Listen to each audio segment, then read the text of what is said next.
अस्सलाम वालेकुम। PNY training के साथ मैं हुस्ना खान आज फिर हाजिर हैं एक नए गेस्ट और एक नए टॉपिक को लेके। PNY ट्रेनिंग लाहौर का बेस्ट IT ट्रेनिंग इंस्टीट्यूट है। We are offering different courses in the field of digital marketing, social media marketing, graphic designing, website development, event management, office management, then website development. So, and we have a facility of online classes. So, no matter where are you from, you just need to contact our representative and start learning today, because this is the best time to enhance your skill set, become the most demanded resource in the market. So, PNY training is your right choice. आज के जो हमारे guest हैं that he was मेरी इनसे जो है जब बात हुई थी, मतलब सिर्फ इनकी कंपनी का नाम ही इनोवेटिव नहीं है, he is actually innovative person. तो सबसे पहले हम वेलकम करेंगे उस्मान बिन नासिर को। अस्सलाम वालेकुम उस्मान, क्या हाल चाल है आपके? वालेकुम सलाम and thank you for inviting me on this platform. कैसी हैं आप? मैं बिल्कुल ठीक। अच्छा जी, उस्मान की अगर हम बात करें, उस्मान का बड़ा ये एक इवेंट मैनेजमेंट कंपनी इस वक्त रन कर रहे हैं with the name of the innovative factory, जिसका जो प्रोजेक्ट्स हैं वो बहुत मजेदार हैं और इन्होंने काफी बड़े बड़े वेडिंग्स के ऊपर और बहुत बड़े बड़े इवेंट्स के ऊपर जो है इन्होंने अपनी सर्विसेज दी हैं। लेकिन इनकी एक अपनी स्टोरी है, इनकी एक अपनी जर्नी। इन्होंने एजुकेशन करते हैं इनकी उसी तरीके से जैसे जॉब करते हैं, ही एंडेड अप कि उन्होंने जॉब ढूंढी और उसके बाद फिर उनको एक आइडिया आया और इन्होंने अपना इवेंट मैनेजमेंट का ये काम किया, क्योंकि द इम्पोर्टेंस ऑफ इवेंट इस वक्त पाकिस्तान के अंदर इवेंट्स होना, और कोविड के लिहाज से तो अब इवेंट की इतनी ज्यादा इम्पोर्टेंस हो गई, because the wedding shifted to home wedding, शादी हॉल कम हो गए, उधर कॉन्सेप्ट और ये सब कुछ। तो वो सारी चीजें ये कैसे मैनेज कर रहे हैं, कोविड में ये कैसे मैनेज कर रहे हैं, तो उसके हवाले से हम जाने। लेकिन सबसे पहले हम जो हैं उस्मान से जानेंगे कि उस्मान आपकी स्टोरी क्या क्या आपकी क्या डिग्री थी, कैसे ये आइडिया आया, और वाई इनोवेटिव फैक्ट्री ही नाम ही क्यों रखा, तो आप और क्या चल रहा है इसके बारे में आप हमें बताएं, because we want to listen you. Okay, short करते हैं। लाइक स्टडीज का हमेशा वही स्टार्टिंग होती है कि स्टडीज क्या की हैं और सारा कुछ करके। तो I done my MBA in marketing from institute of management sciences in 2011। और ड्यूरिंग मतलब मार्केटिंग में एक तो मैंने MBA किया और मुझे थोड़ा सा शौक था लोगों से मिलने का, लोगों से गपशप करने का, PR डेवलप करने का। तो इसी वजह से मैं थोड़ा सा MBA भी मैंने मार्केटिंग में ही किया। और फिर जो मेरी फील्ड थी वो बाय चांस बाय लक जो है वो मेरी फील्ड भी मुझे यही मिली, जो है इवेंट मैनेजमेंट से रिलेटेड, एक्टिवेशन से related. So after completing my studies in 2011, तो मैंने ग्रेजुएट होने के बाद एक कॉल सेंटर ज्वाइन किया फॉर 2 मंथ्स, क्योंकि मुझे था कि मैंने कहीं और जॉब नहीं करनी, कोई अपनी फील्ड से हट के जॉब नहीं करनी। जब तक मुझे कोई जॉब नहीं मिल रही तो obviously I need to earn something. तो that was a medical call centre, medical billing पे था वो। उधर 2 महीने काम किया। Then one of my friend told me कि यार उसकी कंपनी में ना एक ओपनिंग आई हुई है। तो आइरस कम्युनिकेशन जो कंपनी थी, मेरा कैरियर वहाँ से स्टार्ट हुआ। I joined Iris in mid 2011 as an marketing executive. और वो एक एक्टिवेशन फर्म थी, activation and BTL activation then ATL वो साइड देखती थी। तो जब मैंने ज्वाइन किया तो मेरा स्टार्टिंग प्रोजेक्ट जो था ना वो PTI था। उस टाइम उनका जो प्रोजेक्ट उनको होल्ड हुआ तो PTI की जो है वो कैंपेन थी, खान साहब के डिफरेंट जो जलसे थे वो थे। तो मैंने उसमें ज्वाइन किया और वो बड़ा एक अच्छा एक्सपीरियंस था। मेरी लर्निंग भी बड़ी अच्छी रही, क्योंकि वो बड़ा पब्लिक इवेंट होते थे, उसको मैनेज करना, सिक्योरिटी मैनेज करना चीज़ों को करके। तो PTI के इवेंट्स हमने किए, खान साहब के जलसे किए हमने उस पर, तो उसकी बड़ी एक अच्छी लर्निंग डेवलप हुई उधर से। आइरस कम्युनिकेशन में मैंने डिफरेंट क्लाइंट्स देखे, लाइक नेस्ले, कोक के साथ काम किया। देन जो है कॉलगेट पाल्मोलिव के साथ हम काम करते, यूनिलीवर के साथ हमने काम किया, फिनका बैंक के साथ हमने काम किया। तो एक्टिवेशन में थोड़ा सा ये होता है कि आपको लर्निंग प्रोसेस बड़ा अच्छा होता है, क्योंकि हर नया क्लाइंट जो है ना आपको एक नई चीज सिखा रहा होता है, उसकी नई डिमांड होती है उसमें। अगर मैं कोई नेस्ले का इवेंट कर रहा हूँ तो कोक की इवेंट की एक नई डिमांड होगी, उसके मैनेजर की, ब्रांड मैनेजर की, वो उनको कॉपी नहीं करेगा, तो आपको एक नई लर्निंग और नई चीजें आपको जो है ना उसमें मिलती हैं। देन हमने टेलीनॉर पाकिस्तान के साथ बड़ा काम किया है, उस पर उसकी बड़ी अच्छी लर्निंग की। टेलीकॉम के साथ काम करना जो है ना, क्योंकि टेलीकॉम और ये जो यूनिलीवर वगैरह है, ये बड़ा परफेक्शन मांगते हैं काम में जो है ना। तो वो आप एक अच्छी उसमें मैंने आपको जैसे पहले कहा कि या तो लकी था मैं कि मैंने उस कंपनी को ज्वाइन किया और इस तरह जो है मुझे अच्छी लर्निंग उसको मिली। After Iris communication I join brand act. उधर मैं एज अ ब्रांड मैनेजर उस पर गया था और वहाँ पे मैंने डिफरेंट क्लाइंट के साथ काम किया है। उसमें पार्कव्यूज मेरा एक अनदर क्लाइंट ऐड हुआ, उसमें parkviews.com जो वेबसाइट है उसमें। देन हमने जो है ये पेप्सी बैटल ऑफ बैंड कराई, मेरे टेन्योर में पेप्सी बैटल ऑफ बैंड थी, वो एक बड़ी अच्छी लर्निंग थी। तो पाकिस्तान बड़ा एक पब्लिक इवेंट था वो, और उसमें डिफरेंट सिटीज में जाके आपने वो काम करना है उसमें। तो मतलब इन ब्रांड्स के साथ जो है ना काम करने में आपको बड़ी अच्छी लर्निंग होती है। ऑन ग्राउंड आपको लर्निंग होती है कि ऑन ग्राउंड डिसीजंस आपके स्ट्रांग होते हैं। और जो है क्या कहते हैं, आप जब ब्रांड के साथ काम कर रहे हो तो वो उनकी डिमांड्स होती हैं, आपने ऑन ग्राउंड डिसीजंस लेने होते हैं। उसमें ये नहीं होता कि अपने मैनेजर को कॉल करेंगे और पूछेंगे सर मैंने क्या करना है। तो दिस इज व्हाट कि आपको ब्रांड एक्टिवेशन सिखाती है जब आप ऑन ग्राउंड उसमें होते हो। After brand act I joined Parkviews as a marketing manager. फिर मैंने पार्कव्यूज पे काम किया, पार्कव्यूज की एक्टिवेशंस देखी, उनके ऑटो शोज होते थे वो मैं मैनेज कर रहा था उसमें। और जो है क्या कहते हैं उनकी ATL कैंपेन थी, उसको मैंने देखा उसमें। तो वही मेरी लर्निंग एडिशन थी मेरे के आपने आउट ऑफ द होम जो है ना वो एक अच्छी एडिशन है ऑल ओवर पाकिस्तान। उस कैंपेन को देखना, उसको लॉन्च करना, उसके रेट सेट करना, वो एक डिफरेंट सिनेरियो है इसमें जो है ना आप मार्केटिंग में आप कह सकते हैं उसमें। इन 2015 बेसिकली मैं डिफरेंट कोर्स, अब मैं आपको बताऊंगा कि मैं काम में किस तरह है अपना बिजनेस कैसे स्टार्ट किया। तो एक शौक होता है कि बंदे को अपना काम स्टार्ट करना चाहिए और उसके लिए बड़ी जो है ना विल चाहिए होती है आपको। क्योंकि आप एक अच्छा अर्न कर रहे होते हो, एक आपकी फिक्स इनकम होती है और आप उसको सोचते हो कि यार अच्छा मैंने अभी इनकम जो है ना छोड़नी है और अब अपनी स्पेंडिंग करनी है। तो जब आप ऑब्वियसली कैपिटल इन्वेस्ट करते हो, जब काम स्टार्ट करते हो उस पर, तो कोई ना कोई कैपिटल आपको रिक्वायर्ड होता है। आपकी वो इनकम नहीं आ रही होती मंथली, जो एक फिक्स इनकम होती है। तो इन 2015 में डिफरेंट कोर्स देखता था, मैं अपने मोबाइल में सेव करता था जो मोटिवेशनल कोर्स होती थी। तो फिर मैं कोई हर रात जो है ना मैंने मोटिवेशनल कोर्स देखने डिफरेंट करके जो है ना। तो उसमें एक कोर्स थी कि आप पूरी जिंदगी किसी के लिए काम करते हैं, किसी के लिए मेहनत करते हैं, तो वंस इन अ लाइफ अपने लिए जो है ना काम करके देखें और अपने लिए मेहनत करके देखें, तो उसका रिजल्ट आपको जो है ना मिलेगा। और यही सोच थी, और ये मैं सोच के मैंने कहा यार let's start our my own business. So I started in 2015। और मैं ये सोच कर आया था कि यार ट्राई करने में क्या है, मतलब मैं एंड ऑफ द ईयर बुढ़ापे पे बैठूं अपने दोस्तों के साथ और मैं फिर सोचूं कि यार काश उस टाइम जो है ना वो काम किया होता तो आज के साथ नहीं होता उसमें। तो वो जो काश वर्ड था ना मुझे तंग कर रहा था कि काश नहीं होना चाहिए, आप एटलीस्ट एक्सपीरियंस कर लो उस चीज को। और उसमें अगर फेलियर और अचीवमेंट तो साथ साथ हैं, वो मतलब पार्ट ऑफ गेम होती है, पार्ट ऑफ बिजनेस होता है उसमें जो है। तो मैं ये सोच कर इंटर हुआ कि यार काम स्टार्ट करें। चल गया, वेरी गुड।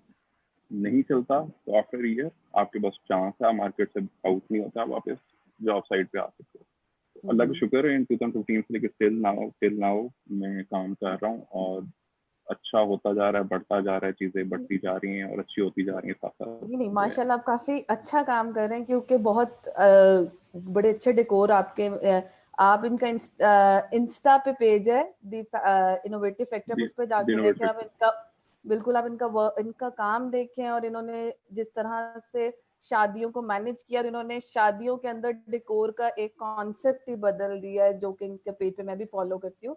तो लेकिन why the word innovative factory, ये इस क्वेश्चन का आंसर कि क्यों? हमारी एक्टिवेशन में ना एक टर्म यूज होती है out of box idea, out of the box idea, ठीक है। तो वो टर्म मतलब आप किसी भी एक्टिवेशन कंपनी में चले जाएं तो वो क्लाइंट आपको कहता है यार out of the box idea मुझे चाहिए। तो मुझे वो पुराना आइडिया नहीं चाहिए, पुराना आइडिया को चेंज करके जो है ना मुझे एक आइडिया चाहिए।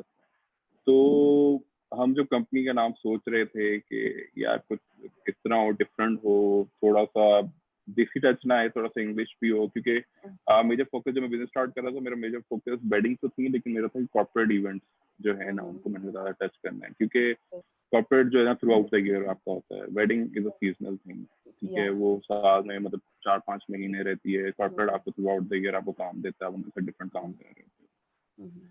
तो मैं इससे पहले बताता चलूँ कि मेरी कंपनी में जो मेरी पार्टनर है वो मेरी वाइफ ही है, we both start with this company. तो हमने द इनोवेटिव फैक्ट्री का आइडिया जो है वो आउट ऑफ द बॉक्स से ही हमें निकाला था, कि यूनिक सेलिंग और जो है ना उस पे कि हमारे एक फैक्ट्री है जिसके अंदर आइडियाज हैं और वो आइडियाज आपके लिए डेवलप होंगे, यूनिक आइडियाज डेवलप होंगे, ना कि जो मार्केट में ऑलरेडी आइडियाज चल रहे हैं उस पर। तो हमारा फोकस ये था और इसी को लेते हुए हमने कहा यार मतलब इट्स अ फैक्ट्री थिंग, पहले हम आए कि फैक्ट्री बड़ी होती है उसके अंदर बहुत कुछ होता है, फिर हमने उसके अंदर इनोवेशन से इनोवेटिव डाला कि इनोवेटिव फैक्ट्री, फिर उसको हमने शॉर्ट किया, वो शॉर्ट टर्म TIF उसकी बन गई। तो वी यूज TIF इवेंट, इसको जो है ना कहीं हम इसको शॉर्ट यूज करते, तो दिस इज हाउ हमने द इनोवेटिव फैक्ट्री जो है ना इसका नाम। Okay, that was a very good idea, very very good and innovative name. नाम बड़ा जबरदस्त है, क्योंकि अभी भी इवेंट मैनेजमेंट में हम इस तरह के नाम नहीं सुनते, ज्यादातर नेम के ऊपर रख दिया जाता है, बहुत कम लोग बिल्कुल ऐसे ही है, ब्रांड को लेके चलते हैं। That was a unique thing, बहुत कम लोग इस पर काम करे, हो रहा है पर बहुत कम है, ज्यादा अपना नाम फैमिली नेम ज्यादा चल रहा है। ओके, बिल्कुल ऐसे ही। ओके, अब हम अपने टॉपिक की तरफ चलते हैं। आज का जो हमारा टॉपिक है importance of the event management. उससे पहले मैं अपने ऑडियंस से कहना चाहूंगी कि हमारे पास उस्मान है, आपके इवेंट मैनेजमेंट से रिलेटेड कोई भी क्वेश्चन हो, किस तरह से करते हैं, अगर आप लोग स्टार्टअप करना चाह रहे हैं, क्या चैलेंजेस है, तो आप कमेंट सेक्शन में हमें लिख सकते हैं। मैं ज्यादा से ज्यादा उस्मान से सवालों के जवाब लेने शुरू करूंगी। अब अपने टॉपिक की तरफ चलते हैं। उस्मान, बेसिकली इवेंट मैनेजमेंट होता क्या है, मतलब हम कैसे डिफाइन करें इवेंट मैनेजमेंट, और इसमें क्या क्या चीजें हैं? ये सर्विस सेक्टर है, जाहिरी बात है, तो कैसे इस इवेंट मैनेजमेंट को क्या कैसे डिफाइन किया जाता है, पहले आप हमें ये बताएं। अच्छा, इवेंट मैनेजमेंट जो है ना एक बड़ी वास्ट टर्म है, जो है ना इसमें मतलब इवेंट प्लानर्स, इवेंट मैनेजर्स, फिर birthday events, wedding events, corporate events, ठीक है, देन आपके पार्टी इवेंट्स होते हैं, ठीक है ना। तो इवेंट मैनेजमेंट बेसिकली जिसको टर्म्स को हम यूज करते हैं वो ये है कि किसी बंदे के आइडिया या किसी बंदे की जो टर्म्स उसने कोई इवेंट एग्जीक्यूट करना है, तो उसको फ्रॉम स्क्रैच टिल एंड तक जो है ना आप उसको मैनेज करते हैं, कि उसकी जो सरदर्द होती है उसे एक आइडिया पिच कर देता है। यार मैंने मतलब लाइक सपोज हम एग्जांपल लेते हैं, शादी करनी है, तो वो उसमें वो टर्म शादी में आ जाती है कि आपने मेहंदी करनी है, बारात करनी है। अब उसने कहा बारात करनी है सपोजली, तो अब बारात की स्टेज से लेकर फूड से लेकर वो हर चीज तक वो इवेंट मैनेजमेंट का एक पार्ट हो जाता है उसमें।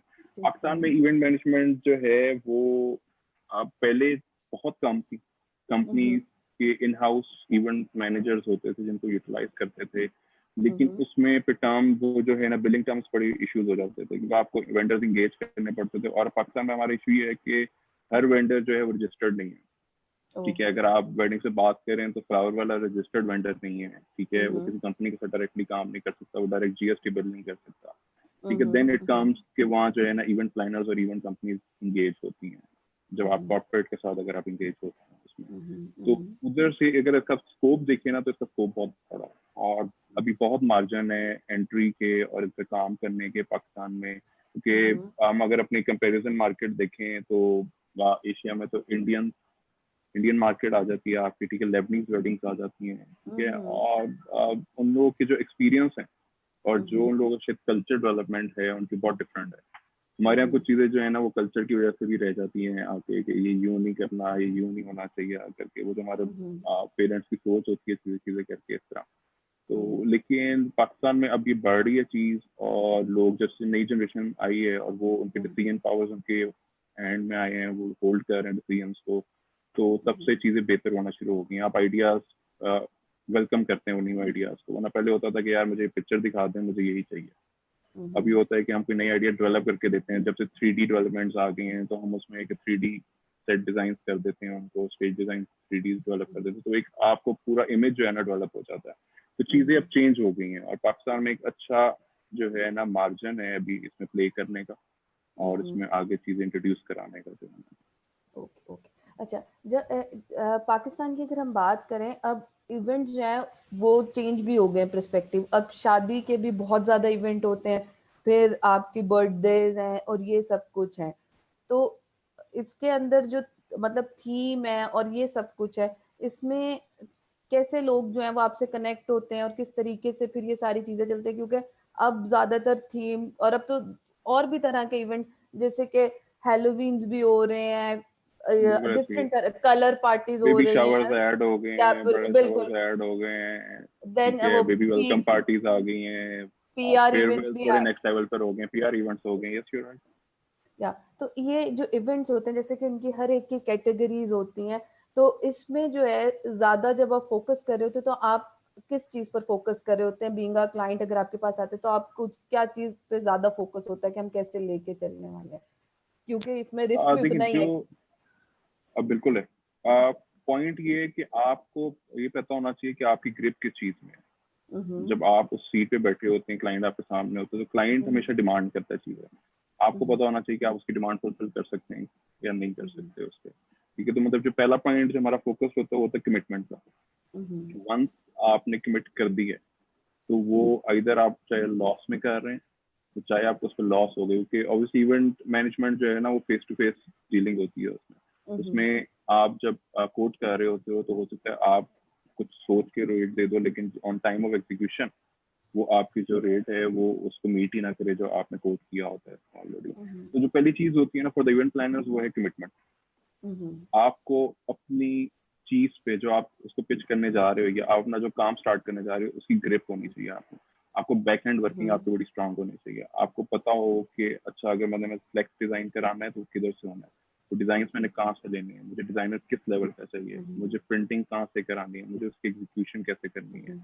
मुझे एग्जीक्यूशन टीम किधर से इन्वॉल्व करनी है, हम्म। एंगेज करनी है। ऑब्वियसली इनिशियली जब आप स्टार्ट करते बिजनेस तो हर बंदा जो है कोई अच्छे कैपिटल लेकर या एक स्ट्रॉन्ग कैपिटल के साथ बिजनेस स्टार्ट नहीं करता, ठीक है। हर एक के अपने लिमिटेड कैपिटल होते हैं, उनको उसी के हिसाब से अपने बिजनेस, लोगों को शौक जरूर होता है कि ये बिजनेस हम्म। करते हैं, कैपिटल की मार्किंग नहीं की होती उन्होंने कितना कैपिटल रिक्वायर्ड है या कैपिटल हमने किधर एग्जीक्यूट करना है या कैपिटल हमने किधर स्पेंड करना है उस पर जो है ना। तो जो मेजर चीज है वो आपकी ड्यूरिंग क्लाइंट डीलिंग या आपकी इवेंट प्लानिंग में, तो वो आपकी ग्रिप है। आपकी बैक एंड वर्किंग बहुत स्ट्रांग होनी चाहिए, आपको अपने वेंडर्स का पता होना चाहिए चीजें, आपको पता होना चाहिए कौन सी चीज कहाँ से मिलेगी या मैंने कहाँ से एंगेज करनी है, मैंने कहाँ से डेवलप करनी है। तो ये बड़ा इंपॉर्टेंट है। अगर हम सपोज की बर्थडे की बात करें तो बर्थडे जो है वो रिस्ट्रिक्टेड होता है एक टेबल पे, केक टेबल पे, बिल्कुल। और जिसको हम कहते हैं कि बड़ी डिटेल टेबल होनी चाहिए क्योंकि वो ऑल टाइम फोकस्ड होता है, ठीक है। तो जो टेबल होती है वो आपकी फ्रंट पे होती है, लोग बैक हैंड पे हैं। अगर हम शादी की बात करें तो शादी में जो ऑडियंस है वो फ्रंट पे है और आपका बैकग्राउंड बैक पर है, तो वो डिटेल्ड डिफ्रेंसिएशन आ जाती है आपकी उसमें। टेबल पे छोटी छोटी चीज जो है आपकी केक टेबल पे मैटर कर रही होती है कि आपने किसी डिटेल में रखी है और वो रिलेटेड टू द थीम है या आपके पास पड़ी है तो आपने उसको बस फिट इन कर दिया उस टेबल पे। तो ये बड़ा मैटर करता है जिसपे लोग लैक करते हैं उस चीजों में। तो थीम आपकी जो है आप समथिंग लाइक स्मर्फ है, आप उसमें कोई कोई पिंक चीज ऐड कर देंगे, smurf is like blue white theme, उसमें अगर आप कोई पिंक चीज ऐड कर देंगे वो आउट ऑफ थीम हो जाएगी, बिल्कुल। तो वो रिलेट नहीं करती। तो मतलब पॉइंट ये कि आपकी जो वर्किंग है ना, आपकी बैकएंड वर्किंग बड़ी स्ट्रांग होनी चाहिए उस चीज के लिए। Okay okay. अच्छा, जैसे कि हम इवेंट मैनेजमेंट की बात करते हैं, इवेंट इटसेल्फ अगर हमें घर में भी छोटी सी गैदरिंग करनी है तो इट्स अ चैलेंजिंग टास्क। तो बीइंग एन इवेंट मैनेजर और owner of a event management, वो कौन से चैलेंजेस हैं जो कि आप को फेस करने पड़ते हैं? Because this is kind of the project, तो each project has their own circumstances and consequences, but कुछ चीजें होती हैं जो कॉमन होती है, तो वो कौन कौन से चैलेंजेस हैं? क्योंकि यहाँ पर भी बहुत से बच्चे होंगे जो इवेंट मैनेजमेंट की तरफ आने हैं, तो हमें ये भी जानना है कि वो कौन कौन से चैलेंजेस हैं जो कि फेस करते हैं। तो आपने कहा कि आपका होमवर्क ज्यादा होना चाहिए, आपको वेंडर बेस स्ट्रॉन्ग करते हैं, इसके अलावा कौन कौन से स्किल चाहिए होते हैं, कौन कौन से चैलेंजेस चाहिए होते हैं, इसके बारे में हमें बताएं। देखिए जो एक चीज जो मैंने सीखी है और जो मैं कहता हूँ कि न्यू प्लानर जो इवेंट मैनेजर्स आ रहे हैं या जो बिजनेस स्टार्ट करने लगे हैं, आपका ऑन ग्राउंड डिसीजन बड़ा स्ट्रांग होना चाहिए। क्योंकि जो मैंने चीज सीखी है, जो मेरे मतलब ड्यूरिंग द जॉब मेरे मैनेजर्स ने मुझे सिखाई, उन्होंने बताया, उन्होंने गाइड किया कि जब आप ऑन ग्राउंड होते हो ना, तो अगर कोई चीज खराब हो गई है तो उसको आपने अपने ऊपर हावी नहीं करना, क्योंकि वंस वो आपके ऊपर हावी हो जाती है तो जो आपने थोड़ा सा माइंड आपका चल रहा होता है कुछ चीज सोचने के लिए या उसको ऑल्टरनेट सोचने के लिए, वो बिल्कुल आपका माइंड बंद हो जाता है। तो आप on ground on the spot वो डिसीजन चेंज नहीं कर सकते। एक चीज। सेकेंडली मैंने जैसे पहले बात की कमिटमेंट की, तो क्लाइंट से अगर आपने कुछ चीज कमिट कर दी है, बहुत सी चीजें ऑन ग्राउंड में चेंज हो जाती हैं, नहीं आती, लेट हो जाती हैं, तो कभी भी क्लाइंट के साथ झूठ नहीं बोलना आपने। This is very important. Once client knows कि यार अच्छा ये लेट हो रही है 20 मिनट, तो वो मैनेज कर लेगा उस आधे घंटे को। लेकिन जब आप 20 मिनट बाद क्लाइंट आपसे पूछता है वो किधर, और आप उसको उस टाइम बताएं कि ये तो चीज आई नहीं रही है, लेट हो गई है, तो वो ऑब्वियसली पैनिक कर देगा, फिर उसने स्पेंड किया है अमाउंट, आप पे ट्रस्ट करके एक चीज स्पेंड कर रहा है उसमें। तो ऑन ग्राउंड चैलेंजेस बहुत ज्यादा है, वेंडर्स के साथ आ जाते हैं, चीजें पहुंचती हैं, कभी खराब हो जाती हैं, तो इसके लिए हमेशा आपके पास जो है ना नंबर ऑफ वेंडर्स ज्यादा होने चाहिए, ऑल्टरनेट आपके पास रेडी होने चाहिए। आपको पता हो कि जो है अगर सपोजली मेरा लाइट मैन जो है वो टाइमली नहीं पहुंचा या वो लाइट को मिस कर गया है, तो आपके पास ऑल्टरनेट वेंडर्स होने चाहिए उस एरिया के, उस सराउंडिंग में, कि आप उसको उसी टाइम इंगेज कर सकें। तो जो मेजर जो फ्लॉज है ना इसमें, वो आपकी वेंडर मैनेजमेंट की है। आपके अगर वेंडर मैनेजमेंट स्ट्रांग है और आपकी जो टीम है जो उस टाइम ऑन ग्राउंड है, उसको अगर एग्जीक्यूशन प्लान क्लियर है, कि हर टीम के मेंबर को पता है कि मैंने किस पे काम करना है, किस एरिया में मैंने फोकस करना है, तो आपका इवेंट उतना ही स्मूथ है। अगर हैपहैज़र्ड हो जाएगा, टीम को अपने पता नहीं होगा कि मैंने किस एरिया में काम करना है, वो एक एरिया ए का मैनेजर है, वो एरिया बी में आया हुआ है, तो वो सारी जो है ना चीजें कंफ्लिक्ट कर जाती हैं। तो आपका जो अपना एग्जीक्यूशन प्लान है ना ऑन ग्राउंड, वो बड़ा इंपॉर्टेंट है।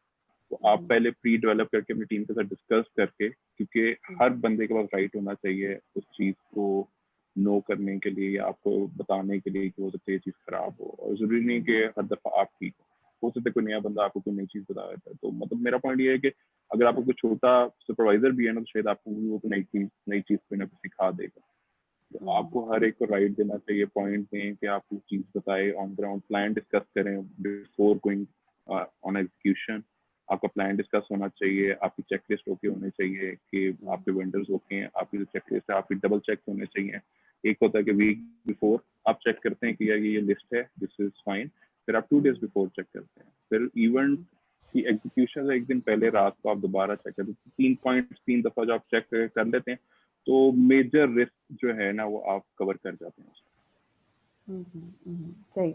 अच्छा, थोड़ा सा हम कोविड की बात करते हैं। जैसे कि कोविड आया, कोविड-19 आया, उसके बाद टोटली चेंज हो गया, हम घरों में चले गए, और उसके बाद वेडिंग की जो है बहुत ज़्यादा रिस्ट्रिक्शन हो गई है कि आपने घरों में वेडिंग करनी है और वो करनी है। तो उसको कैसे आप लेके चल रहे हैं? मतलब शादियां तो होनी ही होनी है, तो क्या उस पे फर्क पड़ा है?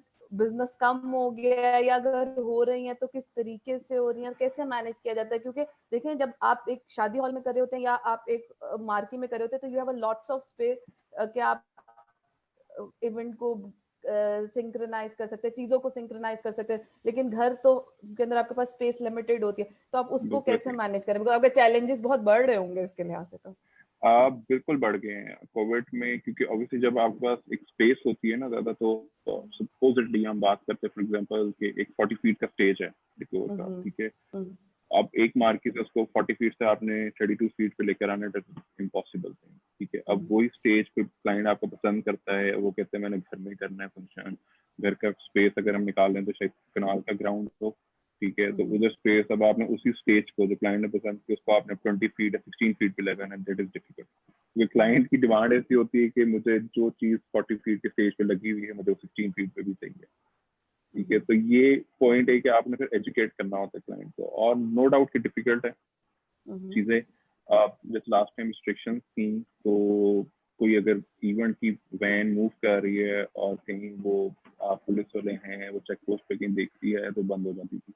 तो मैंने आपको जो पहला पॉइंट रेस किया कि आपको बस ऑल्टरनेट होने चाहिए, तो वो बड़ा इंपॉर्टेंट है। और जब आपके पास ऑल्टरनेट ऑन द स्पॉट होते हैं, तो फिर जो मैंने आपको पॉइंट पहले रेस किया कि आपकी कोटेशन जो प्राइस होती है, उसमें आपने रिस्क फैक्टर मार्जिन जरूर रखना होता है। ऑब्वियसली एक वेंडर एंगेज कर रहा हूं मैं ऑन द स्पॉट, उसकी प्राइस कुछ और होगी। एक वेंडर मैं एंगेज कर रहा हूँ फ्री, तो उसकी प्राइस कुछ और होगी। तो जो रिस्क प्राइस होती है ना, वो आपने इन्वॉल्व करनी होती है साथ जो है ना उसमें करके। और चैलेंजेस यही है, लोग कहते हैं कि जी कनाल का ग्राउंड है या छोटा ग्राउंड है, लेकिन हमें 100 बंदे जो है ना वो करने हैं या 80 पीपल का इवेंट करना है, तो हमें समझाना उनको मुश्किल होता है। वो कहते हैं जी कंजस्टेड भी ना हो, इवेंट भी हमारा अच्छा हो, लेकिन हमें सारे लोग भी इंगेज करने हैं। तो ये बिल्कुल। बड़ा डिफिकल्ट होता है, लेकिन इसमें ये होता है कि आप क्लाइंट को समझा सकते हो। कुछ क्लाइंट नहीं समझते, क्योंकि क्लाइंट को एक टर्म होती है ना, क्लाइंट इज द किंग। या तो जब किंग आपके सामने बैठा होता है तो वो कहता है जब मैं स्पेंड कर रहा हूँ तो फिर मर्जी भी मेरी होनी चाहिए उससे। तो बिल्कुल कुछ बिल्कुल। क्लाइंट अच्छा समझ लेते हैं, वो अपना इवेंट अच्छा कर लेते हैं, कुछ नहीं समझते तो फिर ऑन द स्पॉट उनसे बड़ी वो एक बहस हो रही होती है कि आपने ये क्या कर दिया। फिर हम उनको समझाते हैं,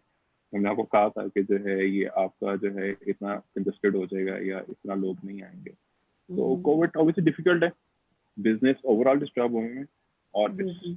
इवेंट प्लानिंग से जुड़े हुए हर बंदा डिस्टर्ब हुआ। आप इसमें अगर वेंडर्स एंगेज करें तो लाइट, वुडन, क्रॉकरी, कटलरी, आपकी केटरिंग, आपकी वेटर्स, ठीक है, आपके फूड किचन जो हैं, ठीक है, आपकी ट्रांसपोर्ट, तो बहुत ज्यादा जो है ना, मतलब वेंडर्स और इस काम के साथ बहुत ज्यादा वेंडर्स इन्वॉल्व हैं, तो उसके सारे अब डिस्टर्ब हुए हैं। तो हम आई होप कि इंशाल्लाह ये सितंबर कह रहे हैं ओपन कर दें, लेट्स सी कि क्या ओके करते हैं।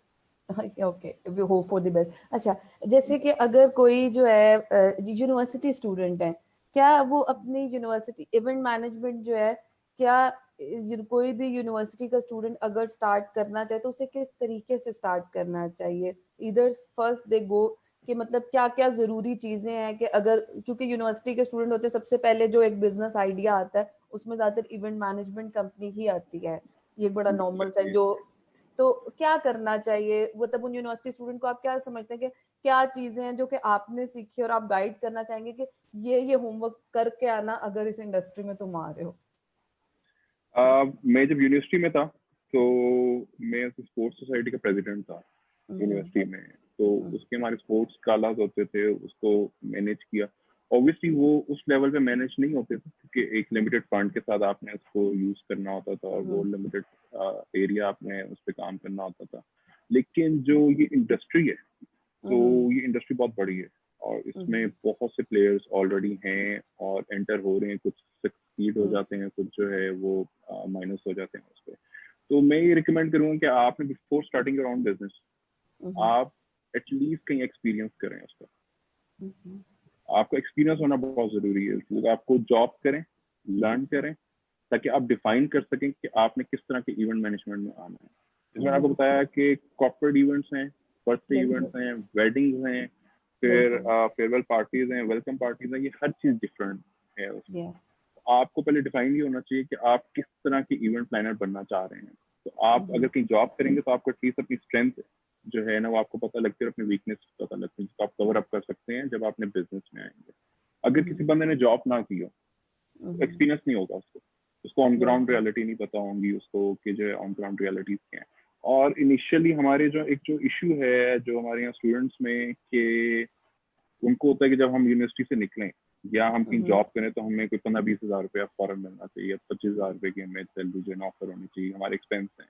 और मैं तो कहता हूँ कि जब आपने कुछ सीखना होता है ना, तो आप ये नहीं देखते कि उस टाइम प्रेजेंट टाइम पे उसका रिजल्ट क्या है, आप उसका फ्यूचर रिजल्ट देख रहे होते हो कि फ्यूचर में जाके क्या आपको रिजल्ट देगा। तो मेरे एक ये है कि आप ये ना देखें कि आपको क्या पे हो रहा है, आप ये देखें कि आप उससे सीख क्या रहे हैं। और विद इन 2-3 मंथ्स आपको जज करना है कि आप राइट पाथ में हैं, आप जिस जगह काम कर रहे हैं अपना टाइम वेस्ट तो नहीं कर रहे, ये मतलब आपके लिए लर्निंग फुल है या नहीं है।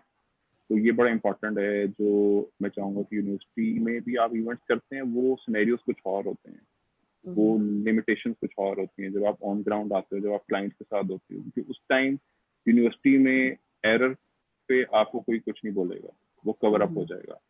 लेकिन जब आप ऑन ग्राउंड होते हो, जब आप लाइव सेशंस में होते हो या लाइव इवेंट आप कर रहे होते हो, तो उसमें एरर्स पे इग्नोरेंस नहीं मिलती है आपको, क्योंकि जो क्लाइंट है उसने आपको पे किया होता है, तो उस टाइम उसको ये होता है कि मेरी हर चीज परफेक्ट होनी चाहिए। तो उसके लिए आई रिकमेंड कि आप कहीं ना कहीं सीख कर आए, तो चाहे इंटर्नशिप करें, चाहे आपके कोई दोस्त यार हैं उनकी कंपनी है तो उनको ज्वाइन करें, और क्लियर हो ताकि आपने आगे इवेंट्स कैसे करने हैं, आपको पता हो कि आपने किस तरह की कंपनी स्टार्ट करनी है, कि आपका फोकस कॉर्पोरेट पे होगा, वेडिंग्स पे आपने करना है या बर्थडे पे करना ओके। अच्छा, जैसे आपने बताया कि इसके अंदर जो है आपकी फेस टू फेस डीलिंग है, इंटरेक्शंस होना बहुत जरूरी है, तो कम्युनिकेशन स्किल और इंटरपर्सनल स्किल किस लेवल के होने चाहिए? क्योंकि आपके पास एक पंजाबी बोलने वाला भी क्लाइंट है और एक इंग्लिश बोलने वाला भी क्लाइंट है, एक उर्दू बोलने वाला भी क्लाइंट है, तो किस तरह के कम्युनिकेशन स्किल्स हो और कितना जो है आपको मेंटली आप स्ट्रांग हो, ताकि आप, क्योंकि कन्विंस करने की सारी गेम है, ठीक है, आपने कहा कि कन्विंस करना पड़ता है, ये तो ये भी बताएं कि कम्युनिकेशन कितनी ज्यादा जरूरी और कितना इंपॉर्टेंट स्किल है जो भी इसके अंदर आना चाहते, जैसे आप भी हैं, हर जैसे कहा कि कस्टमर इज अ किंग, तो कैसे जो है क्या किया जाए और किस तरीके से कितना कम्युनिकेशन के ऊपर फोकस करना चाहिए अगर हम इस इंडस्ट्री में आना चाहते हैं? कम्युनिकेशन इज वेरी इंपॉर्टेंट, क्योंकि जैसे मैंने आपको बताया कि आप डिफरेंट क्लाइंट के साथ डील करें। आपने खुद भी मुझे बता दिया कि पंजाबी भी बोल रहा है, कोई उर्दू बोल रहा है, कोई इंग्लिश में बात कर रहा है। बिल्कुल। तो आपकी कम्युनिकेशन और आपकी वर्ड जो चूज आप कर रहे हैं वो बड़ी इंपॉर्टेंट है, क्योंकि कभी कभार ये होता है कि आप समझा रहे हैं चीज लेकिन अगला उसको पिक नहीं कर रहा उस चीज पे। तो बड़ा इंपॉर्टेंट है कि आप एक उससे ज्यादा इंपॉर्टेंट होता है कि आप माइंडसेट पहले रीड करें कि अगला क्या माइंडसेट लेकर आया है, वो क्या सोच कर आया है। क्योंकि हमारे यहाँ इशू ये होता है कि जब क्लाइंट आता है ना, तो स्टार्टिंग में मेरे साथ भी हुआ, अपना एक्सपीरियंस में आपसे शेयर कर रहा हूँ। आपको होता है कि हमेशा क्लाइंट को अच्छी से अच्छी और महंगी से महंगी चीज बेचें आप, ठीक है। उस सिनेरियो में ये होता है कि आप या तो अपना टाइम वेस्ट कर लेते हैं, ठीक है, क्योंकि क्लाइंट आते हैं, क्योंकि हमारे यहाँ क्लाइंट आते हैं, क्लाइंट कहते हैं जी budget is not an issue, आप मुझे अच्छी चीज दिखाएं। तो वो जब आप अच्छी चीज दिखाते हो, उसको पसंद आती है, जब प्राइस की बात आती है तो आप उसको बताते हो। सपोज कि कोई स्टेज है 4 लाख का, 5 लाख का, उसमें क्लाइंट का तो हो नहीं नहीं ये तो बहुत महंगा है, मुझे मेरा बजट 150 का है या 2 लाख का है। फिर आपने वो जो आधा घंटा वो 40 मिनट जो वेस्ट किए होते हैं ना, आप फिर दोबारा जीरो पे आके खड़े हो जाते हैं। तो उसमें माइंडसेट क्लाइंट का आपको पढ़ना बड़ा जरूरी है, तो वो ट्रिक्स आपको आनी चाहिए।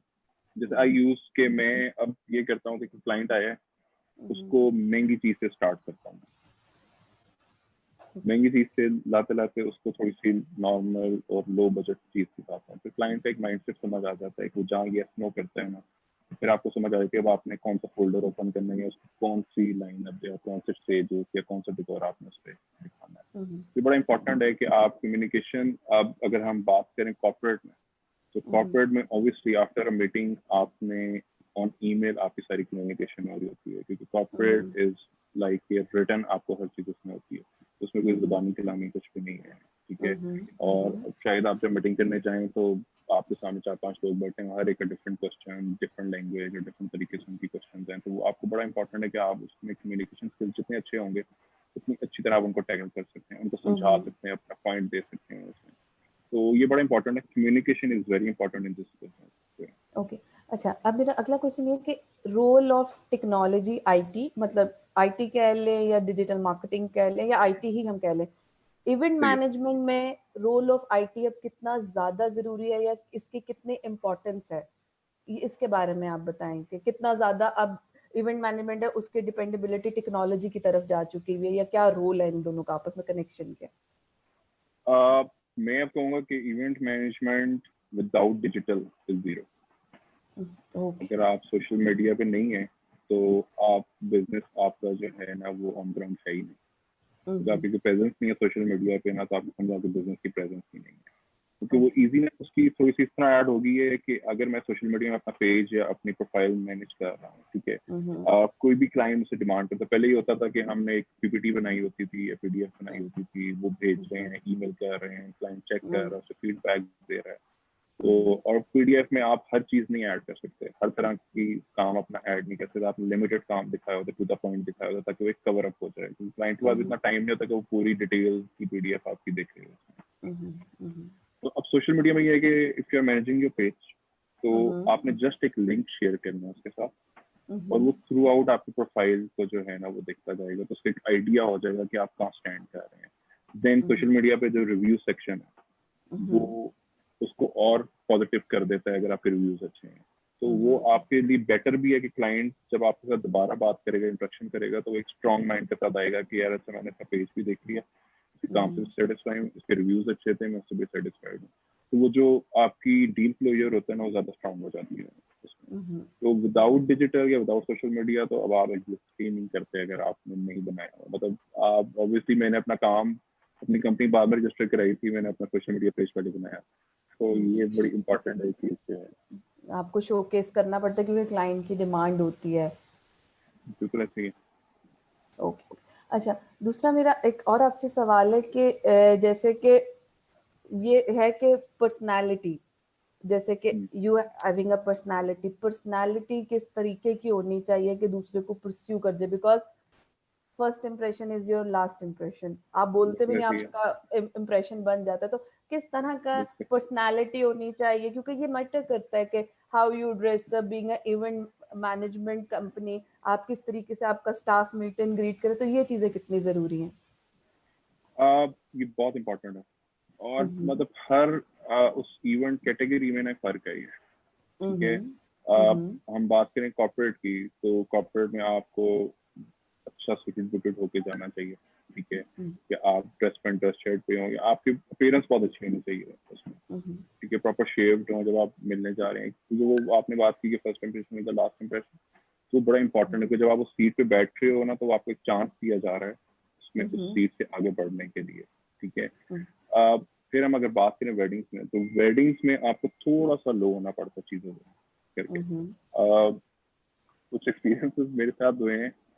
आई ओन्ड अ मैकबुक, तो कुछ जगहों पे आई हर्ड कि मैंने जाके उनको स्टेजेस दिखा रहा हूँ मैकबुक पे, तो पीछे से की आवाज आती है बहुत महंगी होंगी, इसने इतना महंगा जो है ना लैपटॉप रखा हुआ है। तो ये बड़ा मैटर कर रहा था आपको उस में, तो आपने उनको इजीनेस देनी होती है, क्योंकि मतलब डजंट मैटर कि मैं किस पे आया हूँ या मैं क्या ओन करता हूँ, तो मैं इधर बिजनेस के लिए आया हूँ, तो जितना भी आपका काम है वट एवर जो बजट की है, तो मैं उस पर उसी के हिसाब से काम करूंगा। तो मैं लेकिन दोनों कैटेगरीज में फर्क है। कॉर्पोरेट में इज वेरी इंपॉर्टेंट कि आप अच्छा पहने और साफ सुथरे होकर आप जाएं, क्योंकि वो corporate dealing is very different. और वेडिंग्स में आप जितना इजी है उतना ही इजी क्लाइंट हो जाता है, जितना आप अगर वेडिंग्स में टिप टॉप हैं तो क्लाइंट उतना थोड़ा इजी होता है, घबराता है आपसे बात करने में कि जो है ना ऐसे मैं बजट पे बात करूं या ना करूं, तो बड़ा फर्क पड़ता है उस चीज का। और ये वंस और इजी हो जाता है अगर क्लाइंट आपकी स्पेस पे आ जाता है, आपके ऑफिस में आपको विजिट कर रहा है, तो उसको पता होता है they have a space, they have a proper office, उनकी प्रॉपर टीम है, तो क्योंकि उसने एक्सपेंड करनी है अमाउंट, तो ये चीज बड़ी मैटर कर रही होती है। सही। अच्छा, आजकल एक बहुत ज्यादा ट्रेंड पाकिस्तान में भी शुरू हो गया है, एक तो थीम थीम वेडिंग्स का, थीम पार्टीज का, दूसरा मतलब थोड़ी सी अब होना शुरू हो गया डेस्टिनेशन वेडिंग टाइप भी चीजें बन आ रही हैं, तो आप ये ट्रेंड बताएं कि ये क्या ट्रेंड है और इसको आप कैसे देख रहे हैं? थीम वेडिंग बड़ा अच्छा है, एक अच्छी चीज इंट्रोड्यूस हुई है, क्योंकि ऑब्वियसली ट्रेडिशनल स्टेजेस हैं, आप ट्रेडिशनल स्टेज लगा लेते हैं, उसमें आप कलर्स ऑफ फ्लावर चेंज कर सकते हैं, सेटिंग चेंज कर सकते हैं, लेकिन वो सिर्फ जो है ना उसका फोकस स्टेज पर होता है। अब हम जब थीम वेडिंग की बात करते हैं, तो वो फ्रॉम एंट्रेंस टिल स्टेज आपको टोटल एक थीम नजर आती है, उसमें थीम डेवलप हुई होती है, उसमें आपको पता लग रहा था कि कौन सी थीम चूज की है उसमें, ठीक है ना। और ये एक अच्छा चेंज है। मैंने अब जैसे आपको बात की कि अभी आप पाकिस्तान में एंटर हुई है ये चीज, तो अभी इसमें बहुत स्पेस है कि आप इसमें अपने नए आइडियाज इन्वॉल्व कर सकते हैं, एंगेज हो सकते हैं, आप नई आइडियाज और नई चीज इंट्रोड्यूस करवा सकते हैं इसमें जो है ना। जहाँ तक डेस्टिनेशन वेडिंग्स का, डेस्टिनेशन वेडिंग्स अभी इतना फोकस नहीं है, ड्यू टू आप कह सकती हैं प्राइस स्पेंडिंग, क्योंकि डेस्टिनेशन में खाली फिर आपकी वेडिंग नहीं है, फिर आपकी सारी ट्रैवलिंग लॉजिंग वो हर चीज उसमें इन्वॉल्व हो जाती है, जो कि ऑब्वियसली आइदर ब्राइड या पेरेंट्स को जो है वो इन्वॉल्व होना पड़ता है, उसमें कैश इन्वॉल्व करना पड़ता है। डेस्टिनेशन हमारे यहाँ जो है ना अभी स्टार्ट हुई है, उस लेवल पे नहीं हुई जिस तरह बाहर हो रही है, लोग फोकस कर रहे हैं, लेकिन लोग अभी थोड़ा सा जो है ना उस पर इंगेज नहीं हो रहे due to the cost I think, और due to the travelling thing, क्योंकि ऑब्वियसली हमारे यहाँ जो है ना बड़े वो थोड़ा सा फोकस करना पड़ता है, मतलब हमारे यहाँ फार्म हाउसेस नहीं किए जाते कि बड़ों ने इतनी दूर कहाँ जाना है, इतना ट्रैवल करके कहाँ जाएंगे, रात को लेट फार्म हाउसेस होंगे तो वापस कैसे आएंगे, तो कुछ चीजें जो है इम्पैक्ट कर रही हैं चीजों को, लेकिन इन फ्यूचर आने वाले टाइम में आई होप कि ये चीजें जो है ना कवर अप हो जाएंगी, और ये डेस्टिनेशन वेडिंग जो है ना ये एक अच्छा पॉइंट है, बहुत अच्छी चीज है। इवन कि अब लोग प्लान कर रहे हैं आपकी फार्म हाउसेस बुकिंग पे, कि वी सजेस्टेड, हमने भी कुछ इस पे फोकस कर रहे हैं कि हम लोग फॉर अ वीक आपको फार्म हाउस ऑफर कर रहे हैं, जिधर आपकी मेहंदी, बारात, वलीमा, तो 3 फंक्शंस हैं, आपकी हर डे हम कोई ना कोई उसको इवेंट प्लान करेंगे, और इधर ढोल की नाइट है, देन कवाली नाइट है आपकी, ठीक है, देन बारबेक्यू नाइट हो जाती है या बॉनफायर नाइट हो जाती है। सर्दियों में farm houses are very important, लोग उस पर जो है वो फोकस भी करते हैं। तो ये आइडिया हम पिच कर रहे हैं, लोग इंटरेस्टेड भी होते हैं इस पे, लेकिन देन अगेन जो है ना पॉइंट आ जाता है जब आप कॉस्ट पे आते हैं। बिल्कुल, तो वो कुछ तो लोग कहते ऑब्वियसली हैं यार, क्योंकि ऑब्वियसली वेडिंग के साथ हमारी खाली वो फंक्शंस नहीं है, और बहुत सी चीजें जुड़ी हुई हैं, ज्वेलरी है, आपके कपड़े हैं, तो सब चीजें होती हैं, हर एक ने अपना एक बजट डिफाइन किया होता है उस पर। तो ये बड़ा मैटर कर रही होती है उसमें। बिल्कुल ऐसी है। अच्छा, एक मेरा सवाल है कि जैसे हमने बात की, काफ़ी हमने डिफरेंट तरीके से बात की है इवेंट मैनेजमेंट के ऊपर। अब जैसे कि बहुत से बच्चे होते हैं जो इवेंट मैनेजमेंट के अंदर आ भी रहे हैं और आना भी चाहते हैं, लेकिन जब आप बात करते हैं कि किस तरीके से क्लाइंट हंटिंग की जाए, किस तरीके से मार्केट को रीच किया जाए, क्योंकि आइडिया भी हो गया, बिजनेस भी स्टार्ट कर दिया, द सेकंड थिंग कि क्लाइंट भी आए, तो वो किस तरीके से, क्या एक्टिविटीज होती हैं, किस तरीके से किया जाता है, क्या करना चाहिए, पहले टीम बिल्डअप करनी चाहिए, क्योंकि देखें ये सारी चीजें भी मैटर करती है कि क्लाइंट को कैसे लाना है अपने पास सर्विस बिजनेस के अंदर, तो ये कैसे किया जाता है?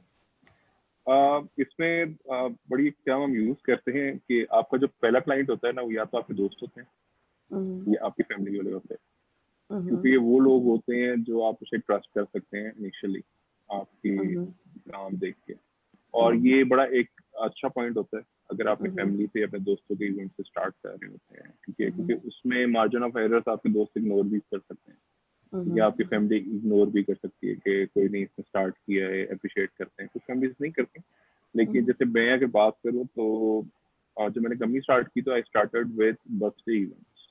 मैंने आपको बताया कि बर्थडे इवेंट्स में डिटेल्ड वर्क होता है, आपको चीजें देखनी पड़ती हैं, ढूंढनी पड़ती हैं, हर एक नया इवेंट आपको नई चीजें ऐड करनी पड़ती हैं। और जो पहला इवेंट मैंने किया था, मैंने अपनी फैमिली में किया था। I started with my family event. और कि आपको इनिशियली पिक्चर्स चाहिए फॉर सोशल मीडिया, आपको कोई काम चाहिए, क्योंकि हमारे यहाँ ये होता है कि किसी का काम दिखाया जा रहा होता है, आप अपना काम नहीं दिखा रहे होते हैं। ठीक है, तो मुझे ये था कि मैं अपना काम दिखाऊं, क्योंकि मैं चाहे एक चीज दिखाऊं चाहे दो चीजें दिखाऊं, लेकिन मुझे अपना काम पता हो कि मैं अपना काम क्या कर रहा हूँ, मुझे मेरे हाथ से गुजरा हो, जिससे मैं पता हो, मुझे ग्रिप है उस चीज की। तो कोई भी अगर बिजनेस स्टार्ट करना चाह रहा है तो मैं तो नहीं कहूंगा कि आप अपनी फैमिली से, अपने फ्रेंड्स सर्कल में देखें और वहां से स्टार्ट करें। और अगर आपका प्लान है इवेंट प्लानर बनने का, तो जब आपने लास्ट सेमेस्टर में होना तो अपना बिजनेस स्टार्ट करना है, क्योंकि ये वो टाइम होता है जिस टाइम आपके दोस्तों ने निकलना है, उनकी आगे शादियां होनी है, तो एक वो बड़े पोटेंशियल क्लाइंट्स होते हैं आपके। तो वो जो 5-6 महीने आपके लास्ट होते हैं ना आपके सेमेस्टर के, और उसमें अगर आप स्टार्ट करते हैं तो वो 5-6 महीने का आपको एक एक्सपीरियंस भी मिल जाता है, आप अपना ट्रस्ट बिल्ड कर चुके होते हो, आप अपने क्लाइंट्स को अपना काम दिखा चुके होते हो, जो आपके दोस्त हैं या आपका यूनिवर्सिटी सर्कल होता है। तो वंस दे पास आउट, तो वो फिर जब उन्होंने जब शादियां करनी है तो उनके माइंड में होता है कि यार ये ABC बंदा XYZ ने जो अपना काम स्टार्ट किया है, उससे हम अपना काम कराते हैं। तो ये एक अच्छा पॉइंट है कि अगर आप अपनी ड्यूरिंग लास्ट सेमेस्टर अपना काम स्टार्ट कर दें, इस काम में आ जाएं, इधर आप जॉब कर लें या आप अपना काम स्टार्ट कर लें, दोनों में से एक चीज होनी चाहिए ताकि उनका ट्रस्ट बिल्ड हो के यार ये एक्सपीरियंस कर चुका हो इस चीज को। ओके।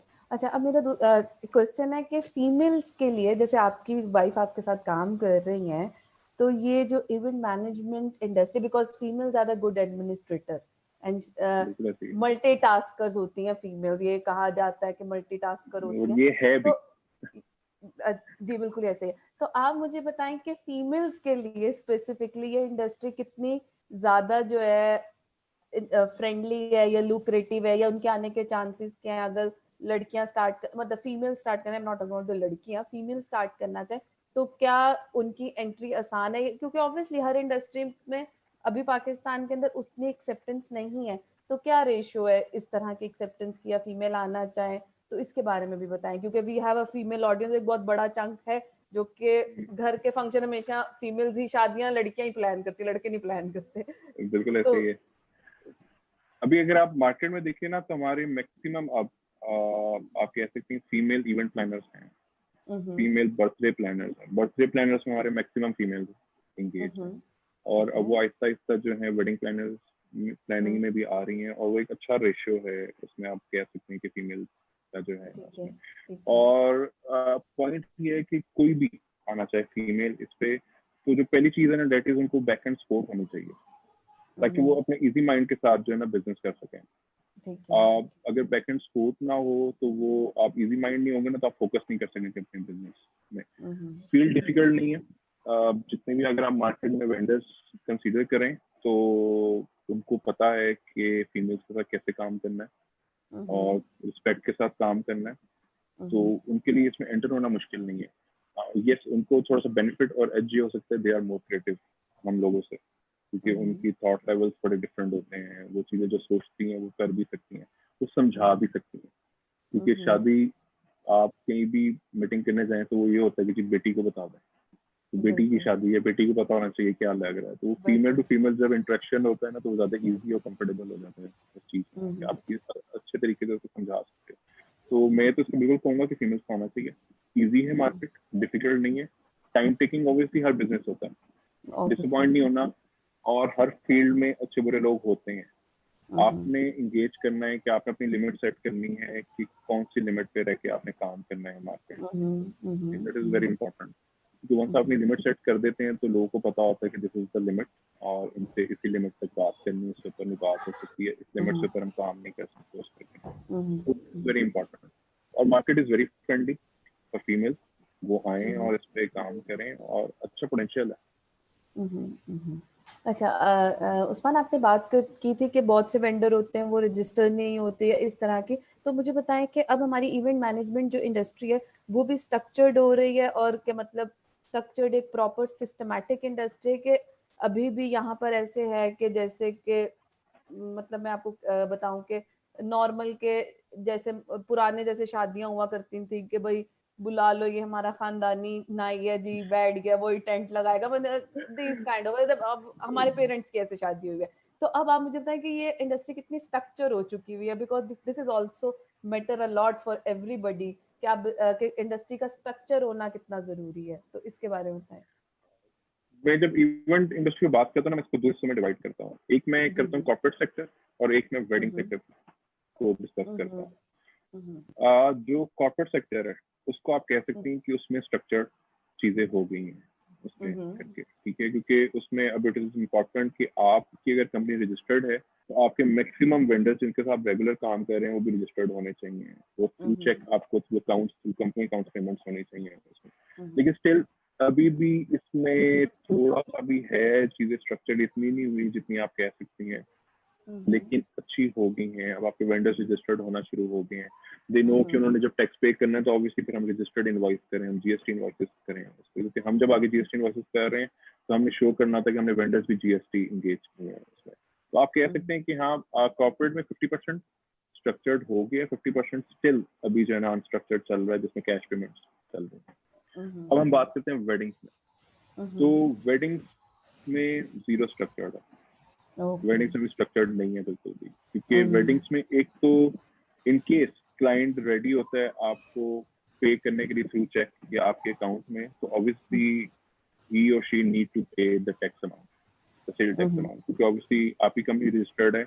वंस कोई भी एंट्री आपके अकाउंट में हो रही है तो एफबीआर में आप जब रजिस्टर्ड हैं तो आपने एंड ऑफ द ईयर अपनी रिटर्न में वो अकाउंट शो करने होते हैं। वंस वो शो हो जाते हैं तो यू नीड टू शो कि आपने वो उसकी पूरी गाइडलाइन और उसकी पूरी लिंक शो करने होते हैं कि आपको पेमेंट कहाँ से आई, अगेंस्ट किस काम की आई, आपने किधर पे की है, तो वो हर चीज। तो वेडिंग्स में जो है ना कैश पेमेंट है, क्योंकि वेडिंग्स में ना क्लाइंट इजी होता है आपको थ्रू चेक पे करने के लिए या ऑन बैंक ट्रांसफर करने के लिए, ना हम इजी होते हैं, क्योंकि ऑब्वियसली वेडिंग में कैश पेमेंट्स होती है, कैश इन्वॉल्वमेंट होती है। इधर आपका एक फंक्शन एंड हुआ, इधर आपने अपने वेंडर्स क्लियर कर दिया, तो वो जो अगर आपके अकाउंट में अकाउंट से माइनस हो रही है तो फिर आपको पूरी एक जो है ना लूप हॉल आपने कंप्लीट करना होता है उसमें, क्या आपको पेमेंट्स कहाँ से आएंगे। तो वेडिंग साइड जो है ना वो भी अनस्ट्रक्चर्ड है, और वो मेरे नहीं ख्याल में स्ट्रक्चर्ड हो भी सकेगी, वो बहुत मुश्किल है। तो मैंने बताया कि उसमें जो वेंडर्स हैं वो मतलब कोई बहुत एजुकेटेड नहीं है। हाँ, उनकी कंपनीज के नाम जरूर हैं, रजिस्टर्ड नहीं है, वो अपनी कंपनीज के नाम से काम कर रहे हैं, हर एक ने अपना कोई नाम रखा हुआ है, लेकिन वो रजिस्टर्ड नहीं। जब वहाँ रजिस्टर्ड नहीं है तो ऑब्वियसली आप उनको थ्रू चेक या थ्रू बैंक ट्रांसफर नहीं कर सकते, और अगर क्लाइंट आपको बैंक ट्रांसफर नहीं कर रहा तो आप भी आगे बैंक ट्रांसफर नहीं कर सकते। बड़ा एक हमारा जो है ना सिस्टम एंगेज हुआ है अभी, जो ये टैक्सेशन का काम आपने कर दिया, अच्छा भी है। कॉर्पोरेट जो काम कर रहे हैं ऑलरेडी, जो टैक्सेशन पे कर रहे हैं उनके लिए बहुत अच्छा है, और जो नहीं कर रहे तो मैं उनको रिकमेंड करूंगा कि आप अगर कॉर्पोरेट के साथ डील करना चाहते हैं तो सबसे पहले अपनी कंपनी रजिस्टर्ड करवाएं, प्रॉपर टैक्सेशन में आए, क्योंकि कंपनीज डिमांड करती हैं, विदाउट टैक्सेशन वो कंपनीज काम नहीं करती हैं आपके साथ, क्योंकि उनके उन्होंने भी अपने जो है रिटर्न शो करनी होती है उस चीज में। दे नीड अच्छा रजिस्टर्ड वेंडर्स। अच्छा, ये कंपनी रजिस्टर कराना और ये करना, ये कॉस्ट अगर रफली आप बता दें, क्योंकि लोग डरते हैं, अभी भी थोड़े से मिसकंसेप्शन है कि कंपनी को रजिस्टर कराना पड़ेगा तो टैक्स देना पड़ेगा, और बड़े मिसकंसेप्शन है टैक्स के। That was this is a separate story to discuss, but still आप थोड़ा सा बता दें कि कितना जरूरी होता है कि आपकी कंपनी कंपनी रजिस्ट्रेशन देखें एक्सपेंसिव कोई नहीं है, ठीक है, और मैं कहता हूँ कि रजिस्टर कराना अच्छा है। एक चीज आप नेक्स्ट स्केल में आ जाते हैं ना, आप मतलब आप लॉ के मुताबिक जब काम करते हैं तो फिर आपको किसी चीज का डर नहीं है, आप खुल के काम कर सकते हैं, रिस्ट्रिक्टेड होके नहीं आप काम करते, ठीक है। और जो रजिस्ट्रेशन प्रोसेस है वो एक तो इतना मुश्किल नहीं है, पहली चीज इतना एक्सपेंसिव नहीं है। इनिशियली 20 से 25 हज़ार रुपया लगते हैं टोटल आपकी कंपनी रजिस्टर्ड होने में, ठीक है। और इसमें सेकेंडली मैं रिकमेंड करूंगा कि जब भी आप कंपनी रजिस्टर्ड करवाएं, ऑलवेज किसी कंसल्टेंट के साथ एंगेज होकर करें। जो ये लॉयर्स होते हैं, ठीक है, जो लॉयर्स होते हैं उनके साथ आप जो है ना कभी एंगेज ना हो। तो कंसल्टेंट आपको हमेशा सीधा रास्ता दिखाता है, वो आपको लेफ्ट राइट नहीं होने देता। कंसल्टेंट आपको कहता है यार मतलब ये टैक्स पे करना है, इसको हम छुपा नहीं सकते, ये पे होना है। लॉयर आपको कहेगा कि यार आप कर लें, जब फंसेंगे देखा जाएगा। वो जब फंसेंगे देखा जाए वाला काम होता है ना, तो वो फिर बहुत बुरा हो जाता है। तो आई थिंक कि आप अगर प्रॉपर लॉ के मुताबिक किसी भी आप जगह काम करें दुनिया में, तो प्रॉपर लॉ के मुताबिक चलेंगे तो आप ओपनली काम कर सकते हैं, आप स्ट्रिक्टली होके नहीं काम करेंगे।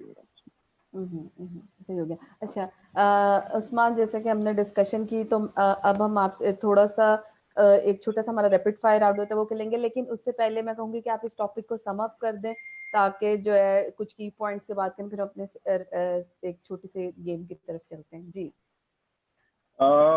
जैसे कि हमारा टॉपिक था स्कोप इवेंट मैनेजमेंट का पाकिस्तान में, तो उसको मैं कहूँगा कि स्कोप बहुत अच्छा है इवेंट प्लानर्स का। आपका जरूरी है कि आप फोकस किस चीज पे हैं। जब मैंने अपना काम स्टार्ट किया तो मैं फोकस था कॉर्पोरेट इवेंट्स पे। जैसे मैंने आपको बताया कि corporate through out the year होते हैं, वेडिंग इज अ सीजनल, वो 4-5 महीने के लिए, आपके बर्थडे जब जब है वो तब आएगी, ठीक है। जो कॉर्पोरेट होते हैं ना, वो आपके बिजनेस को बूस्ट देता है। उनकी पेमेंट टर्म्स होती हैं ऑब्वियसली, आप 60 डेज, 45 डेज, 90 डेज, वो फर्स्ट सर्कल होता है जो आपने डेवलप करना होता है। और कॉर्पोरेट के लिए आपको चाहिए होती है PR for the first entry. Once आपकी पीआर डेवलप हो जाती है, देन आपका अगर काम अच्छा होता है, आपका काम होता है। जैसे हम कहते हैं ना कि एक बंदा या ग्रेजुएट हुआ है, एमबीए की है उसने, ठीक है, तो वंस अपनी जब पहली जॉब कर लेता है ना, तो उसकी डिग्रीज नीचे जाती रहती है, तो उसके जो एक्सपीरियंस लेटर्स हैं ना, वो डिग्री से ऊपर होते रहते हैं। तो जब आप नेक्स्ट जॉब पे जाते हो तो कोई भी आपकी डिग्री नहीं देखता, वो आपका एक्सपीरियंस लेटर देखता है। तो इसी तरह जब आप काम कर रहे होते फील्ड में, तो फिर उसके बाद कोई नहीं देखता आपने कंपनी क्या स्टार्ट की थी, क्या नाम है, तो आप काम देखते हैं, आपको पोर्टफोलियो देखते हैं। तो ये बड़ा इंपॉर्टेंट है। एक तो कमिटमेंट इज वेरी इंपॉर्टेंट, कि आपने जो कमिट कर ली है उसमें आपको चाहे अगर लॉस भी हो रहा है ना, तो आपने अपनी कमिटमेंट पूरी करनी है, क्योंकि आप अपना क्लाइंट खराब नहीं कर सकते। once आपका एक क्लाइंट डिस्टर्ब होगा ना, हम शादी की बात करें तो एक शादी में एक क्लाइंट के लिए काम कर रहे थे, लेकिन उसे 300 बंदा इंगेज होता है। जो 300 बंदा गेस्ट आया होता है वो आपका पोटेंशियल क्लाइंट है, क्योंकि उसने आपका काम देख लिया, ऑन ग्राउंड उसने चीजें देख ली है। तो वो उसके साथ आपको मेहनत करने के लिए आगे 20% रिक्वायर्ड होंगे। तो जो आपको पहले क्लाइंट के साथ 100% देना पड़ता है, तो वो नेक्स्ट क्लाइंट जो उन्होंने आपका काम देखा होता है, उनको आप सिर्फ 20% अगर आप स्पेंड करें उन पर टाइम, तो वो आप उस पर इंगेज कर सकते हैं, बिजनेस डेवलप कर सकते हैं। तो न्यू कमर्स को मैं कहूँगा आए जरूर, सीख कर आए, ठीक है, काम पे डायरेक्ट एंट्री ना करें। हाँ, अगर आपको ट्रस्ट है, आप कर सकते हो, आपके पीरियड्स के बाद एक्स्ट्रा कैपिटल है, वो इन्वेस्ट कर सकते हैं, आप जाया भी कर दे तो कोई बात नहीं, फिर आप जरूर आए। लेकिन फिर भी आई सजेस्ट कि आप जरूर कुछ सीख कर आए, कि जॉब कर कर आए, क्योंकि जॉब आपको बहुत कुछ सिखा देती है। जॉब आपको मैनेज करना, लोगों को मैनेज करना, आपके एचआर रिसोर्सेज को मैनेज करना सिखा देती है। जॉब आपको ऑन ग्राउंड रियलिटी बता देती है। जॉब आपको ऑन ग्राउंड एक्सपीरियंस करना सिखा देती है। तो काम जरूर स्टार्ट करें, अच्छी बात है बिजनेस करना, लेकिन पहले आप अपने आप को स्ट्रॉन्ग करें, उस बिजनेस के लिए माइंडसेट करें, उसके बाद उस बिजनेस में आता है। कोई भी बिजनेस आपने करना है ना, तो आपको और शौक होना चाहिए। मुझे इवेंट मैनेजमेंट का शौक था, मुझे लोगों के साथ, मैंने आपको जैसे बताया कि गपशप करने का, पीआर बनाने का, तो मैं इसको काम को एंजॉय कर रहा हूँ। मुझे घूमने फिरने का शौक था, मैं डिफरेंट सिटीज में जाके काम करता, मैं एंजॉय कर रहा हूँ। अगर मुझे शौक ना होता शायद मैं इससे बोर हो जाता था। तो मुझे शौक है और मैं अपने शौक को जो है अपना बिजनेस बनाया और उससे मैं अर्न कर रहा हूँ, तो this is a plus point. और मैं सबको ये कहूँगा कि जो भी बिजनेस करें आपको उसका शौक होना चाहिए, इंटरेस्ट होना चाहिए उससे, तब आप वो बिजनेस करें। अदरवाइज बिजनेस या ट्रेंड जो चल रहा है कि मार्केट में ये ट्रेंड चल रहा है, मैं ये बिजनेस करना, तो कोई फायदा नहीं है उसका। क्योंकि आपको उसका जो है ना, आपको इंटरनल चीज नहीं पता होती, उसकी इंटरनल डिफिकल्टीज क्या आपको नहीं पता होती। तो वो जब आप एंटर होते तब आपको पता लगता हो ये तो मैंने देखी नहीं, तो बाहर से आपको बहुत अच्छा लग रहा होता है वो, लेकिन जब इंटरनली देखते हो उसको तो बहुत सी चीजें डिफिकल्ट होती हैं जिसको आपने ओवरकम करना होता है। तो ये है, और मैं कहूँगा कि अच्छी बिजनेस है ये, अच्छा बिजनेस है, आप अच्छा अर्न करते हो इससे, इंजॉय भी आप बहुत करते हो लोगों के साथ, डिफरेंट लोगों के साथ, और रिसोर्सेज डेवलप होते हैं, आपकी टीम डेवलप होती है, और अपनी टीम पे बड़ा फोकस करना है आपने। आपकी टीम जितनी अच्छी होगी तो वो टीम आपको प्रेजेंट कर रही होती है, क्योंकि हर जगह आप ऑल टाइम नहीं होते, एक दिन में 2-2 3-3 इवेंट्स भी हो रहे होते हैं। तो आपकी टीम इतनी अच्छी होनी चाहिए, इतनी स्ट्रांग होनी चाहिए, उनको पता होना चाहिए कि डील कैसे करनी है, क्योंकि वो आपको प्रेजेंट कर रहे हैं, आपकी कंपनी को प्रेजेंट कर रहे हैं। तो अपनी टीम पे भी आपने बड़ा स्पेंड करना होता है, उनको खुश रखें, उनके साथ अच्छा टाइम स्पेंड करें, वो जब खुश होंगे तो आपके साथ काम भी वो अच्छा करेंगे उसमें। ओके ओके, तो ये तो था हमारा टॉपिक। अब हम चलते हैं अपने रैपिड फायर, जिसमें हम डिफरेंट लोगों के पर्सनालिटी के नाम लेंगे, अगर आपने वन वर्ड में डिफाइन करना है उनके बारे में कि आपके जहन में क्या आता है। तो सबसे पहले हम पॉलिटिक्स पे चलते हैं। Imran Khan as a cricketer, as a politician. As a politician. Okay. Khwaja Saad Rafiq. As a person. Okay okay. As a speaker. बे okay okay, Benazir Bhutto. Leader. Okay. थोड़ा सा अब हम म्यूजिक की साइड पर आ जाते हैं। नुसरत फतेह अली।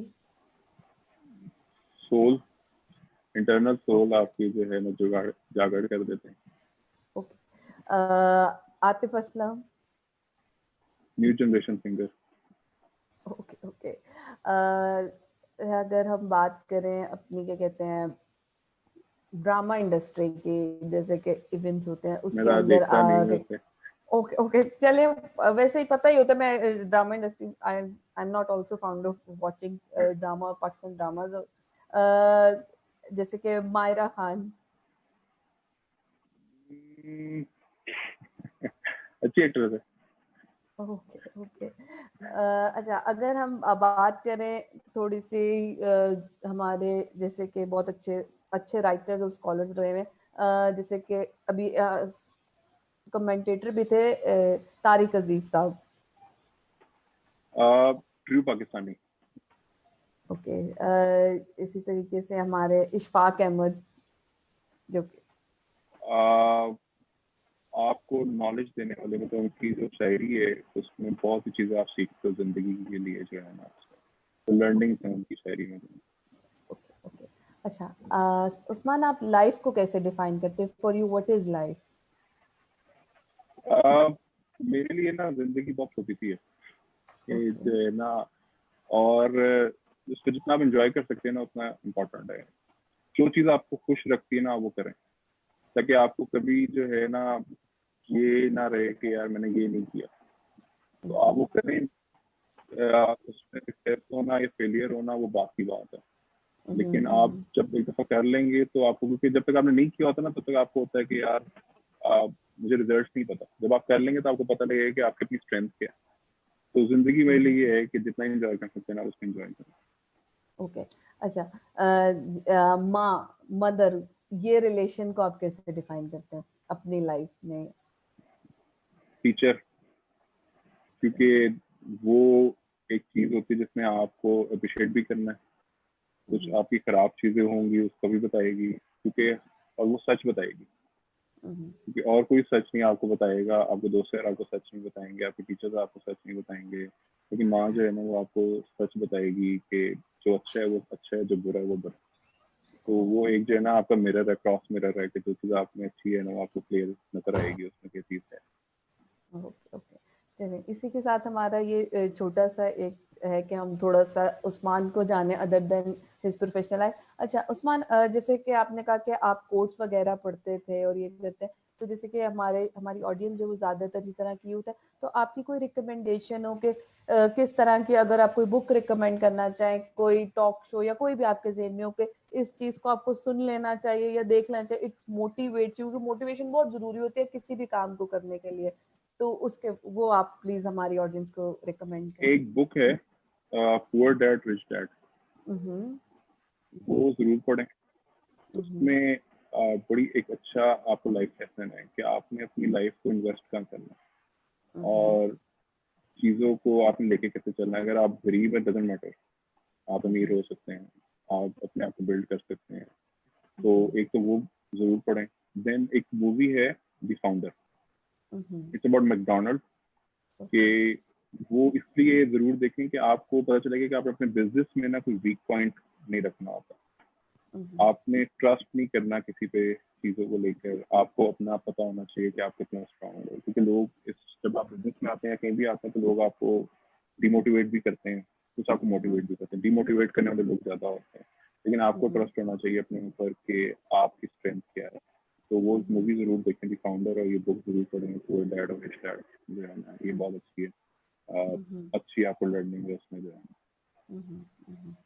ओके इसी के साथ हमारा शो खत्म होता है। उस्मान, मैं आपका थैंक यू करना चाहूँगी PNY ट्रेनिंग के प्लेटफॉर्म से कि आपने हमें वक्त दिया और आकर अपनी स्टोरी और हमारे टॉपिक के बारे में बहुत अच्छे से हमारे साथ शेयर किया, और अल्लाह ताला आपको और ज़्यादा तरक्की दे। एंड यू गाइस, आप इनका काम, इनकी चीज़ें इनके इंस्टाग्राम के पेज के ऊपर चेकआउट कर सकते हैं, क्योंकि वो बहुत ज़बरदस्त काम चल रहा है। तो thank you so much, thank you for your time, and हम आपका बहुत शुक्रगुजार हैं। थैंक यू वेरी मच, आपने टाइम दिया, बुलाया आपने PNY ट्रेनिंग से। और मैं रिकमेंड करूंगा कि जो भी स्टूडेंट्स हैं वो अगर IT लर्निंग या ऑनलाइन लर्निंग को भी सीखना चाह रहे हैं, कोशिश करना चाह रहे हैं, तो PNY को मैं रिकमेंड करूँ। नॉट लाइक कि उन्होंने मुझे इंटरव्यू पे बुलाया, क्योंकि मेरी अपनी फैमिली में और मेरे कुछ दोस्तों ने वहाँ से कोशिश की हैं और वो एक अच्छी फील्ड में और अच्छी पोस्ट में जो है ना वो काम कर रहे हैं उस पर। तो मैं स्ट्रांगली रिकमेंड करता हूँ।